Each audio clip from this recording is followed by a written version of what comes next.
যে পড়াশোনা ছাড়া কোনো কিছু বোঝে না, সবসময় পড়াশোনা করে। নার্ড।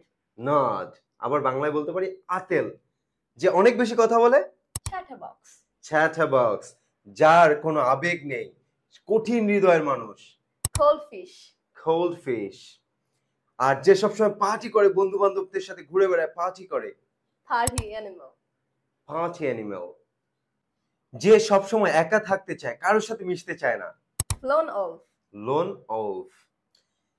যে প্রথমে তার সক্ষমতা দেখায় না, কিন্তু পরবর্তীতে সে তার সক্ষমতা প্রকাশ করে। Dark horse. Dark horse. গত ফুটবল বিশ্বকাপে কে ডার্ক হর্স ছিল? মোরক্কো। মরক্কো। মরক্কো গত বিশ্বকাপে ডার্ক হর্স ছিল, তারা কিন্তু সেমিফাইনালিস্ট ছিল। যে মানুষটা খুব চতুর এবং চালাক। Bright spark. Bright spark. যে মানুষটা সহজেই খুশি হয়ে যায় এবং সন্তুষ্ট হয়। Happy camper. Happy camper. Happy camper. এগুলো আমরা মানুষের পার্সোনালিটি প্রকাশ করি। This is all for today. Allah হাফেজ।